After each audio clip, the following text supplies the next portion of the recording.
Mummy लोग spoon से खिलाना सिखाती हैं, डॉगी बुलवाती हैं, मैंगो लाड में काले की वाइफ है, कॉन्वेंट शिक्षा का माध्यम कैसा होना चाहिए, अंग्रेजी। आम को आम नहीं बुलवाती, क्या बोलती, मैंगो, बेटा मैंगो बोलो, है ना, मैंगो, एक्सक्यूज मी, है ना, इधर आइए तो कम हियर, है ना, हैंड वॉश, हाथ धोने को क्या बोलेंगे, हैंड वॉश।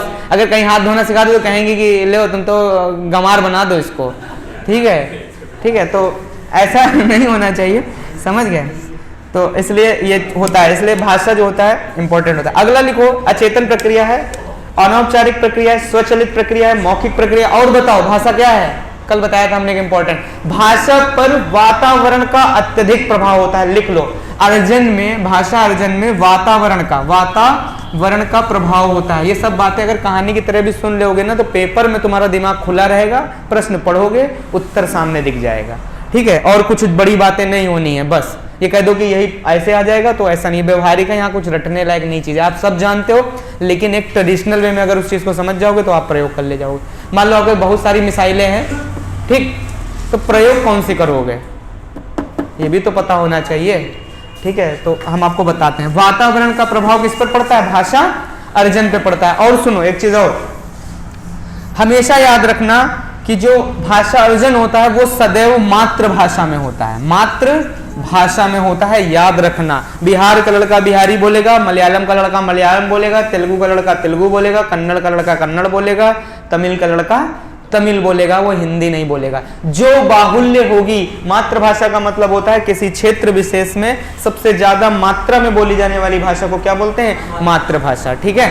लेकिन एक बात और पूछी जाती है, क्या 1 से 2 भाषाएं बच्चे सीख सकते हैं, जिन्हें बाइलैंग्युअल बोलते हैं। हर साल एक क्वेश्चन आता है सीटेट में, और इस बार भी आएगा। बिल्कुल एक लाइन हमारी याद रखना, तुमको पूरे 150 में तुमको 2 जगह ये क्वेश्चन मिलेगा, कहीं भी मिल सकता है, स्वतंत्र है, ठीक है। बाकी ये पॉइंट तो है ही है क्वेश्चन देने के लिए, 2-2, 3-3 प्रश्न हर भाषा शिक्षण में पकड़ा देंगे आपको, ठीक। मातृभाषा 1 से ज्यादा भी सीखी जा सकती है, वो भी अर्जन के माध्यम से। अगर आपने पिक्चर देखी होगी दीपिका पादुकोण और शाहरुख खान वाली, तो उसमें देखा होगा दीपिका पादुकोण पहले तमिल बोलती रहती है, फिर एक दिन एकदम से हिंदी में बोल देती है, तो शाहरुख खान चौंक जाते हैं। या 2 स्टेट एक पिक्चर आई थी, हमने तो देखी नहीं है, हमने 3 पिक्चर देखी है, जय माता दी, जय संतोषी माँ और जय राजा हरिश्चंद्र। तो 2 स्टेट एक पिक्चर आई थी, उसमें भी बताया गया था भाषा संबंधी देखिए ज्ञान हमको देना था, तो हमने कहा भाषा संबंधित कुछ अगर आया हो तो देखा जाए। क्योंकि भाई देखिए, जैसे अभी हम आगे बात करेंगे, 3 इडियट की बात करेंगे या तारे जमीन पे बात करेंगे, तो इनका डिसेबिलिटी में भी जरूरत पड़ेगा हमें। 3 इडियट का और तारे जमीन की तो डिसेबिलिटी में हमें बहुत जरूरत पड़ने वाली है, ठीक है ना। Dysgraphia, dyspraxia, असेम्बोलिया, dyscalculia, apraxia, डिफ्रेक्सिया, aphasia, डिफेजिया, ये सब बहुत इंपॉर्टेंट बीमारियां हैं। अच्छा बताओ, डिसेबिलिटी एक्ट कब पारित हुआ था, 2016, याद रखिएगा। सबसे पहले एनसीएफ कब आया था, 1975, याद रखिएगा। किस कमेटी के इसको प्रस्तावित रखा था, यशपाल कमेटी। सबसे पहले इसको कहां प्रस्तावित किया गया था, नई शिक्षा नीति 1986, ठीक। संशोधित शिक्षा नीति कब आई, 1992 में, ठीक है, जिसको एक्शन प्लान के नाम से भी जाना जाता है, ठीक। चलिए, वातावरण, मातृभाषा और मातृभाषा लिखना, 1 से ज्यादा मातृभाषा भी बच्चा अर्जित कर सकता है, ये हमेशा, और इसी को बोलते हैं द्विभाषिक बच्चे। और द्विभाषिक जहां लिखना है, इसमें वेरी वेरी इंपॉर्टेंट लिख लेना और बार बार हाईलाइट कर लेना, ठीक है। द्विभाषिक जहां लिखना वहां याद करना, द्विभाषिक बच्चे। तो पूछा जाता है कि कक्षा शिक्षण के दौरान द्विभाषिक बच्चे क्या माने जाते हैं, कक्षा की समस्या होते हैं, कक्षा के लिए उपयोगी होते हैं, कक्षा में एक विविध संसाधन का रूप में प्रयोग होते हैं, या फलाना ढिमाका। तो हमेशा बता देना, ऐसे बच्चे विविध संसाधन हैं। क्या है, विविध संसाधन, लिख लो, संसाधन के रूप में प्रयोग होते हैं। द्विभाषिक बच्चे संसाधन के रूप में प्रयोग होते हैं, ठीक है। चलिए, संसाधन के रूप में, मौखिक में हमने आपको बता ही दिया है कौन सा, सुनना और बोलना, ये 2 कौशल प्रयोग होते हैं, ठीक। बाकी इसका जस्ट अपोजिट ही सब चला जाता है, किसमें, अधिगम में चला जाता है। अगर अर्जन समझ गए हो तो अधिगम, और बहुत सारी चीजें सब लपेट लेता है अधिगम। अधिगम तो खुला है, स्वतंत्र है। अधिगम में मौखिक और लिखित कौशल दोनों होते हैं, ठीक है। अधिगम क्या है, स्वचलित और कृत्रिम दोनों है, स्वचलित और कृत्रिम दोनों। अधिगम में आप फ्रेंच भाषा भी सीख सकते हैं, फ्रेंच भाषा भी सीख सकते हैं, तो कृत्रिम रूप से भी आप भाषा सीख सकते हैं, लेकिन अर्जन तो स्वाभाविक होता है ना भैया। देखो जो चीज नेचुरल हो इस संसार में वही तो स्वाभाविक है, प्राकृतिक है। जो अननेचुरल हो वो क्या स्वाभाविक हो सकता है? फ्रेंच भाषा आप सीख रहे हो, अगर जो चीज सीख रहे हो वो कृत्रिम है, जो चीज आपने अपने आप से सीखी है वो नेचुरल है, सीधी सी बात है। झील एक प्राकृतिक है और एक हम बना लेते हैं, दीवार खड़ी करके भी झील बनाई जाती है। तो हमेशा याद रखना अधिगम क्या है, एक कृत्रिम और स्वाभाविक दोनों प्रकार का प्रोसेस है, ठीक है। ये स्वचालित और सेल्फ भी होती है, ये अनौपचारिक और औपचारिक दोनों होती है, ठीक है। ये चेतन प्रक्रिया होती है। अधिगम करते समय हमारी चेतना का होना अत्यंत जरूरी है। मानते हो कि नहीं मानते हो इस बात को? ठीक है, तो लिख लो अधिगम में एक पॉइंट लिख लो, चेतना पर आधारित होती है। किस पर आधारित होती है? चेतना। जबकि भाषा अर्जन अचेतना पर आधारित होती है, ठीक, क्योंकि वो सीधे हमारे स्टोर्ड हो जाता है, हम उसका प्रयोग नहीं करते, लेकिन वो कहीं ना कहीं जाके अंदर मेमोरी में स्टोर्ड हो जाता है अचेतन अवस्था में, और जब मौका मिलता है तो हम दाग देते हैं और फिर यही समझ में नहीं आता क्या। इसीलिए बच्चों को एक्टिविटी सिखाते समय बहुत ध्यान रखना चाहिए, क्योंकि बच्चे सुपर कंप्यूटर होते हैं। हम लोग भले ही नहीं समझ पाए उन्हें, लेकिन हमसे ज़्यादा कैपेबिलिटी होती है। वो जितने बढ़िया से गेम खेल के गेम डाउनलोड करके स्कोर बना लेंगे ना, आप नहीं बना पाओगे। उनको सारे लेवल पता है, उनको सारे गेम पता है प्ले स्टोर में। आप कभी किए हो? अब इतना मन करता है ना, वो रोज एक डिलीट करते हैं, एक में स्कोर बनाते हैं, फिर अपडेट वर्जन खेलते हैं। रात में 12-12 बजे जाके छत पर खेलते हैं, 3-3 4-4 जने जुटे रहते हैं, तुम गोली मारो, तुम मारो, तुमने मारा। मम्मी बेचारी उसमें यूट्यूब सिक्योरिटी लगाए लगाए परेशान रहती है, डाउनलोड की ना कर पाए लड़के, लेकिन चलता रहता है भैया, क्या करना। तो बच्चों का विकास बहुत तीव्र गति से होता है, ठीक। अधिगम समझ गया, भाषा अर्जन समझ गया, कर लीजिएगा पेपर में, ठीक।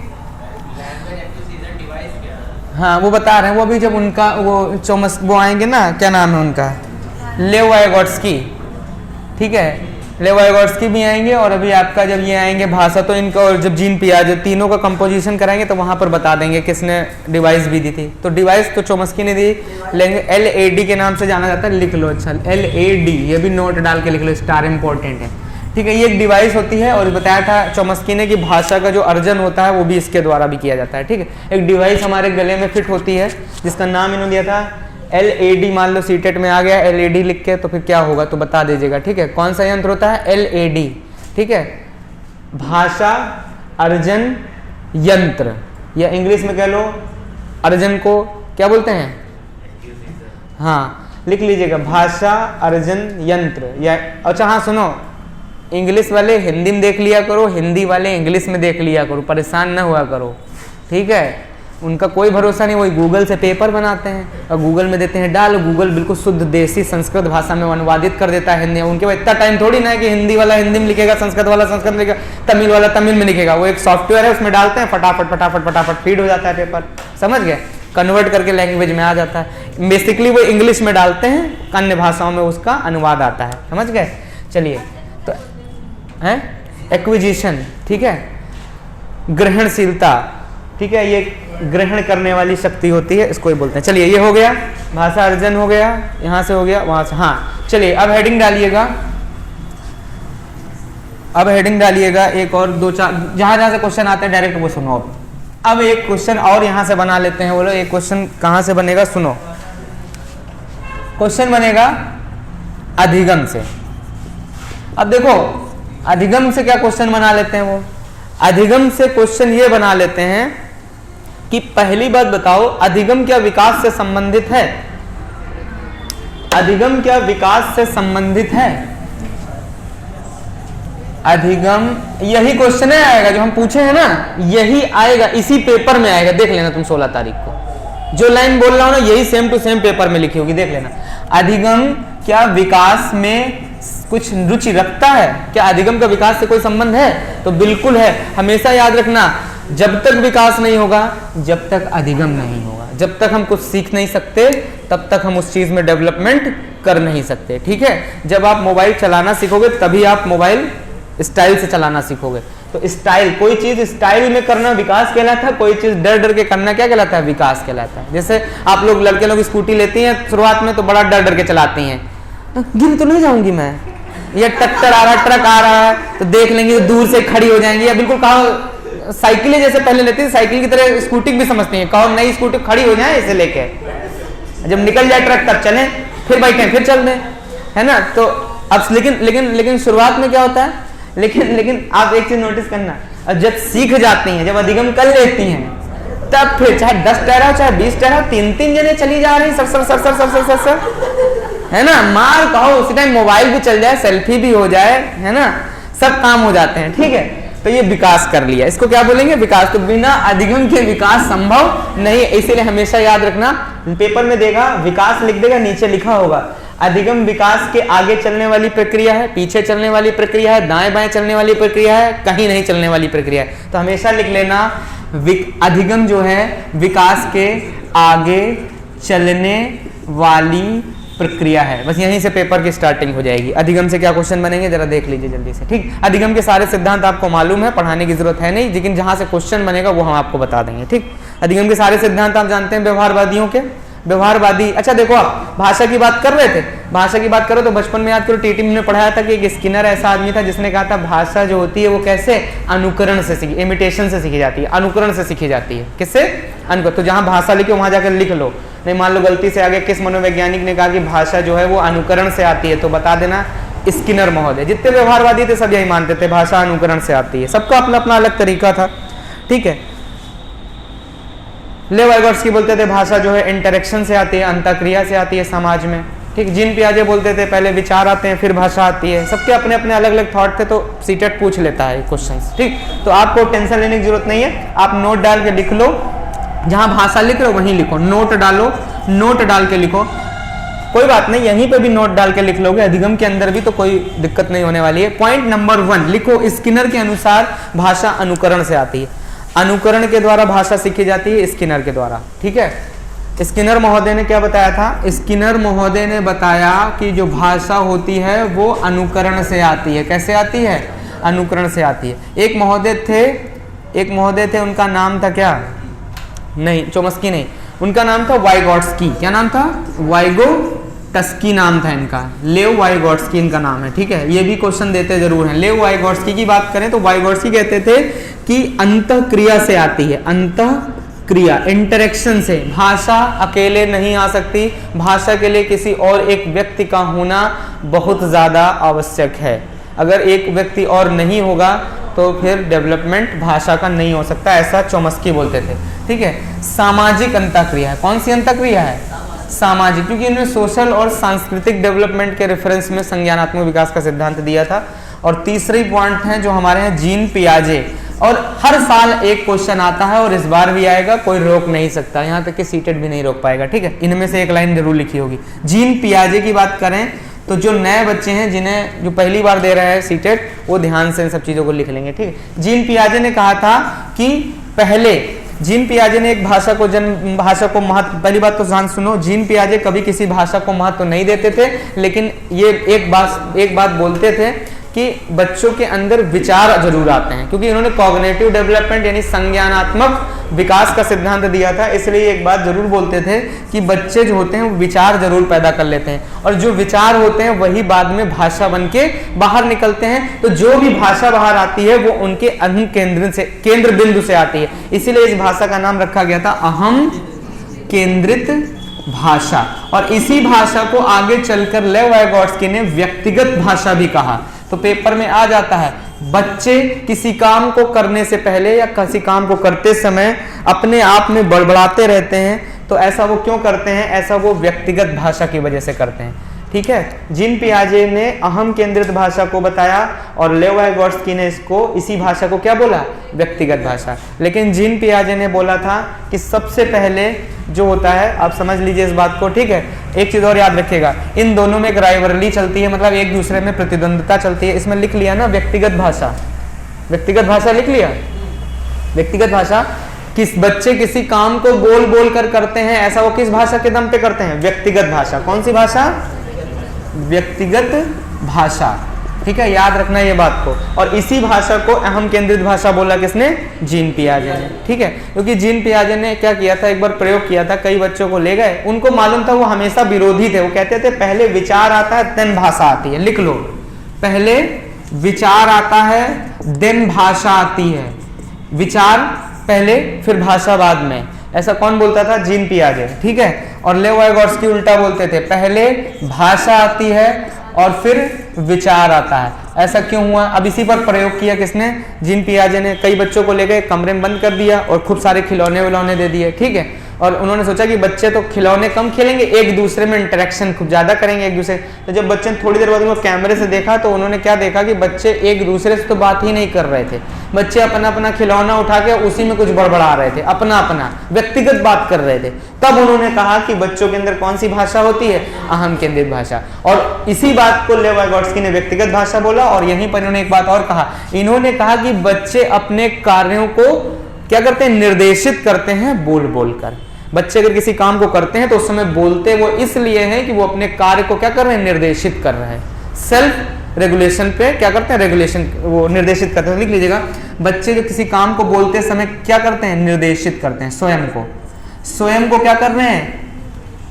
निर्देशित कर रहे हैं, ठीक है। ये क्वेश्चन पूछा गया है कई बार पेपर में।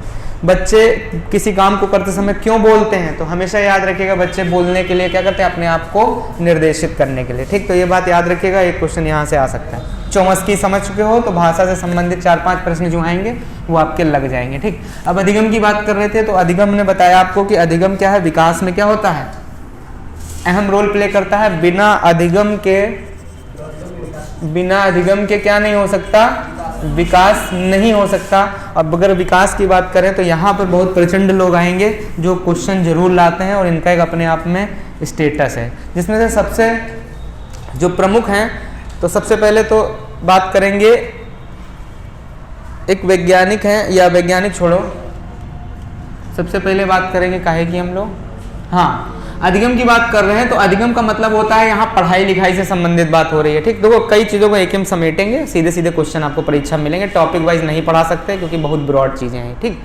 मेन चीज़ ये है कि कितने कम समय में हम कितना कहाँ से लपेट के लाएं और टॉपिक में घुसड़ दें, ठीक। अब सुनो, अधिगम की बात हो रही है, बात पढ़ने लिखने और समझने हो रही है, ठीक है। तो जब बात पढ़ने लिखने और समझने की हो रही है तो हम क्यों नहीं सीधे बात करते हैं? हम लोग किसकी बात करते हैं? समावेशी शिक्षा की बात करते हैं, ठीक है। सीधे सीधे प्रश्न आते हैं यहीं से, समावेशी शिक्षा। और समावेशी शिक्षा क्या होती है आपको पता है? इसका जन्म कहाँ से हुआ? इसका जन्म हुआ था, उस शिक्षा प्रणाली का नाम था बाल केंद्रित शिक्षा। बाल केंद्रित शिक्षा कहाँ से टपक गई? बाल केंद्रित शिक्षा के लिए हमें जानना पड़ेगा एक पाश्चात्य विचारक के पास, जिसका नाम था, पाश्चात्य शिक्षाविद विचारक जिसका नाम था जॉन डीवी महोदय ने पुरातन जमाने में एक शिक्षा प्रणाली का गठन किया था। और इनसे पहले एक वैज्ञानिक था, उनका नाम था एडम्स ने एक शिक्षा प्रणाली दी थी, द्विध्रुवीय प्रणाली। कौन सी प्रणाली? द्विध्रुवीय प्रणाली। कौन सी प्रणाली? द्विध्रुवीय प्रणाली, ठीक है। द्विध्रुवीय प्रणाली की बात करें तो ये एडम्स महोदय ने दी थी। और एडम्स महोदय ने द्विध्रुवीय प्रणाली में बताया था, क्या बताया था द्विध्रुवीय प्रणाली में? बताओ क्या बताया था द्विध्रुवीय प्रणाली में? द्विध्रुवीय प्रणाली में एडम्स महोदय ने बताया था कि एक शिक्षक होता है, क्या होता है? द्विध्रुवीय प्रणाली में बताया था एक शिक्षक होता है और एक क्या होता है? शिक्षार्थी होता है, और एक क्या होता है? पाठ्यक्रम होता है। ये तीनों ही एक दूसरे में क्या होते हैं? एंटर कनेक्टेड होते हैं, ठीक है। ऐसा बताया था। अगर हम पाठ्यक्रम को हटा दें तो जॉन डीवी का नहीं होगा, तब ये किसका होगा? एडम्स का हो जाएगा। एडम्स के ही इस सिद्धांत, इस प्रणाली को, द्विध्रुवीय प्रणाली को कन्वर्ट किया था किसने? जॉन डीवी ने। पहले दो ध्रुव होते थे, एक छात्र होता था, एक शिक्षक होता था। शिक्षक वक्ता होता था, छात्र उसको श्रोता की तरह सुनता था। केवल यही कक्षा प्रणाली थी। ये वही वाली प्रणाली हो गई कि जैसे बड़ी बड़ी कक्षाओं में आज भी इसका प्रयोग किया जाता है। डिग्री कॉलेज में जाओगे, वहां पर प्रोफेसर साहब आएंगे, अपनी स्पीच देंगे, तुम चाहो तो बटोर पाओ, चाहो तो ना बटोर पाओ, उनसे मतलब नहीं। वो क्लास में कूद कूद कर व्यक्तिगत तौर पर एक एक बच्चे का मूल्यांकन या आकलन नहीं करने वाले। तुमको आया तो ठीक, नहीं आया तो नहीं ठीक। लेकिन यहाँ पर हमारी शिक्षा प्रणाली क्या है? बाल केंद्रित है। तो जॉन डेवी ने ही इस प्रणाली का गठन किया था। शिक्षक, शिक्षार्थी और पाठ्यक्रम, ये 3 लाइनों में चलती है। और 3 लाइनों में चलने का इसका सबसे बड़ा मेन उद्देश्य ये होता है, जॉन डीवी ने, एडम्स को भूल जाइए, जॉन डीवी ही याद रखिए, इन्हीं से क्वेश्चन आएगा। जॉन डीवी ने ये तो बताया, साथ में इन्होंने, जॉन डीवी ने आपका सीटेट में एक क्वेश्चन पक्का कर दिया, वेरी वेरी इंपॉर्टेंट है, लिख लीजिएगा, वेरी वेरी इंपॉर्टेंट में लिख लीजिएगा। क्या लिखेंगे? लिखिएगा, वेरी इंपॉर्टेंट में लिखिएगा जॉन डीवी का प्रगतिशील, प्रगतिशील, ये क्वेश्चन 110% आएगा, कोई रोक नहीं सकता। प्रगतिशील शिक्षा वेरी वेरी इंपॉर्टेंट, ठीक है। जैसे समावेशी शिक्षा होता है, बाल केंद्रित शिक्षा होता है, सामयिकित शिक्षा होता है, वैसे ही प्रगतिशील शिक्षा भी होता है। प्रगतिशील शिक्षा में जॉन डीवी महोदय ने बहुत कुख्यात बातें कही और ये बहुत इंपॉर्टेंट है, बहुत पेपर में पूछी जाती हैं, ऐसे ऐसे ऐसे करके लिख लो जल्दी से। पहली बात, प्रगतिशील शिक्षा कहती है कि बच्चों में समस्या समाधान के अवसर होने चाहिए। समस्या समाधान पर बल देती है, समस्या समाधान, समस्या समाधान। दूसरा, जो प्रगतिशील शिक्षा होती है वो कहती है आलोचनात्मक चिंतन, आलोचनात्मक चिंतन पर बल देती है। पेपर में यही लाइनें मिलेंगी आपको लिखी हुई, ठीक है, ज्यादा बड़ी बात नहीं कर रहे हैं, एक एक लाइन मिलेगी आपको। समस्या समाधान पेपर में आ जाएगा। प्रगतिशील शिक्षा बल देती है, अब एक विकल्प इनमें से होगा, बाकी भ्रमित करने के लिए होंगे। आपको सीटेट में वो विकल्प जरूर, देखिए साइकोलॉजी और शिक्षण शास्त्र की एक विशेषता है, ये बिल्कुल अकॉर्डिंग टू मैथ की तरह होती है। मैथ देखो, या तो मैथ में होगा और या तो नहीं होगा। और टेट में यही, शिक्षा शास्त्र और पेडोलॉजी में यही खास बात है कि आपका जो विकल्प होगा वो पेपर में जरूर होगा, अगर आपका कॉन्सेप्ट क्लियर है तो। बाकी 0.1 0.02 तो ये तो खेल होता है तर्क का, गलत करने का, लेकिन यहां पर आपको जरूर देंगे आलोचनात्मक चिंतन, ठीक है। उसके बाद हाँ, आलोचनात्मक चिंतन हो गया। उसके बाद खोज विधि, खोज विधि या इसी को अन्वेषण विधि, ये अन्वेषण विधि पर भी बल देती है, ठीक है, प्रगतिशील शिक्षा, ठीक है। या प्रगतिशील शिक्षा को आप क्रिया आधारित शिक्षा भी लिख सकते हो, क्रिया आधारित शिक्षा। आज देख रहे होगे क्रिया, भाई ये सब जितने हैं सब वैज्ञानिकों का ही तो काम है। समस्या समाधान, आलोचनात्मक चिंतन। आलोचनात्मक चिंतन का मतलब क्या होता है, कौन बताएगा आप सब में से? आलोचनात्मक चिंतन का मतलब होता है किसी भी कंटेंट के बारे में सकारात्मक और नकारात्मक दोनों परिप्रेक्ष्यों पर कंक्लूजन निकाल के देना ही क्या कहलाता है, आलोचनात्मक चिंतन। और वो कंक्लूजन कैसा होना चाहिए, किसी भी एक के सापेक्ष नहीं होना चाहिए, दोनों के प्लस और उससे अगर ऐसा हुआ तो क्या फायदे होंगे और ऐसा नहीं हुआ तो क्या नुकसान होंगे। समझ में आ रही बात? इतनी बात अगर समझ में आ रही है तो फिर आपका पेपर हो जाएगा, आपको घबराने की जरूरत नहीं, ठीक। ये 3 बातें याद रखना प्रगतिशील। अब जॉन डीवी ने इस जो प्रणाली दे दी, इस प्रणाली को कहा गया त्रिध्रुवीय प्रणाली। कौन सी प्रणाली? त्रिध्रुवीय प्रणाली। अब सुनो, त्रिध्रुवीय प्रणाली में 3 लोग आ गए, शिक्षक, शिक्षार्थी और पाठ्यक्रम। और हमको पता है कि हमारी शिक्षा प्रणाली कैसी है, बाल केंद्रित, ऊपर लिखा हुआ है, यानी जो भी केंद्र बिंदु होगा वो कौन होगा, सिर्फ और सिर्फ बालक होगा, बालक के अलावा कुछ भी नहीं होगा। तो एक लाइन लिख लो और जब भी फंस जाना तो इस लाइन का प्रयोग करना, ये ब्रह्मास्त्र है, समझ लो। ये समझ लो 10 से 12 क्वेश्चन में ब्रह्मास्त्र घुसेगा आपका और आपको आपका उत्तर निकाल के दे देगा। पहला, बाल केंद्रित शिक्षा है तो हमको पता है कि